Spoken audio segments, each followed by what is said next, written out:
Oi, pessoal! Sabe aquele desejo, às vezes meio escondido, de que alguém apareça para resolver nossa vida? Uma espécie de resgate? Pois é.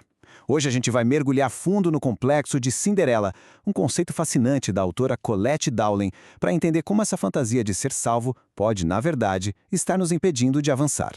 Mas antes de a gente começar, queria fazer um agradecimento super especial ao nosso apoiador, Newton Guimarães, da Nutri Clinic, lá de São Lourenço, em Minas Gerais, por ajudar a gente a trazer essas ideias para mais gente. E olha só, essa frase aqui é o ponto de partida de tudo.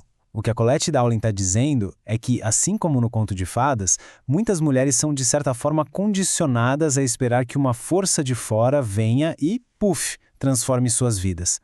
A ideia de que a salvação não vem de dentro, mas sempre de outra pessoa. Tá, mas afinal, o que é exatamente esse tal de complexo de Cinderela?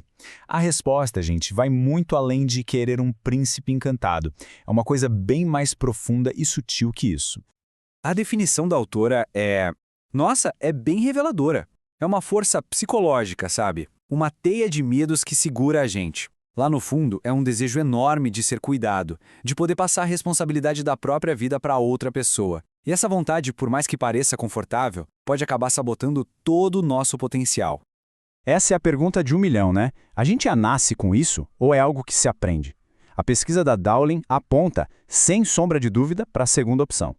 E é isso que nos leva direto para as raízes do complexo. Raízes que são plantadas bem cedo, lá na infância, por meio de um treinamento que é sutil, mas muito, muito sistemático para dependência.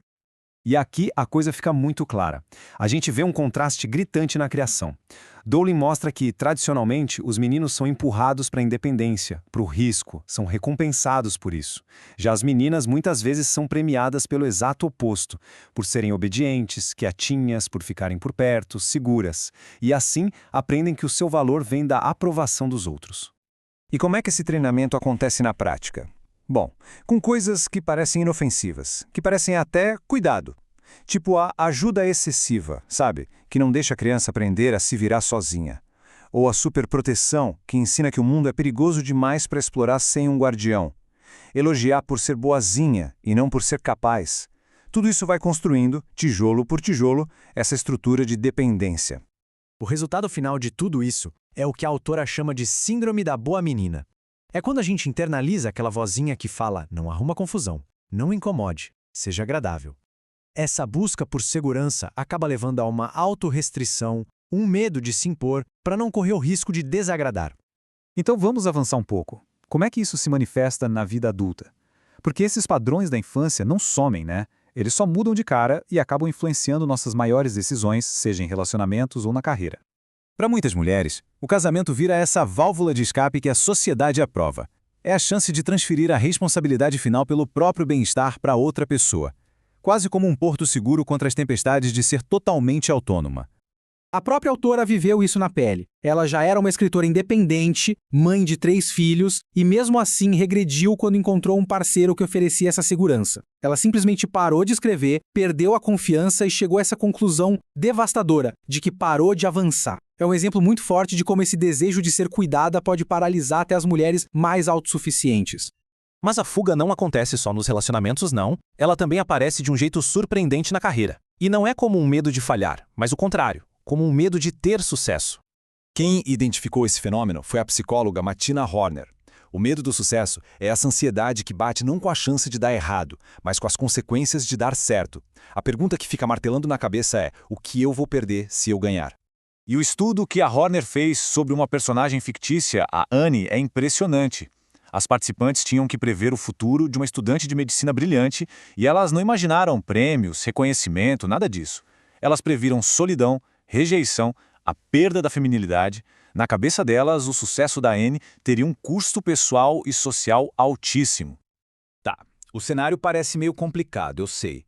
Mas e aí, como é que se quebra esse ciclo? A autora mostra que existe sim um caminho. A parte final do livro foca justamente nessa jornada para se libertar. É um despertar para a autonomia.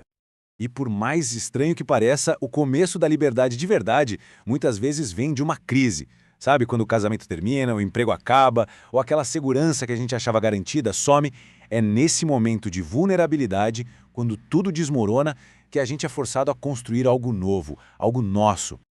A virada de chave, segundo a autora, vem num processo de 3 passos. Primeiro, identificar o conflito. É admitir que existe essa briga interna entre querer ser livre e querer ser cuidada. Segundo, elaborar a dependência. É olhar com honestidade e investigar como esse padrão aparece na sua vida. E por fim, o passo mais importante, assumir a responsabilidade. É a decisão consciente de parar de esperar a carruagem mágica e começar a construir o próprio caminho.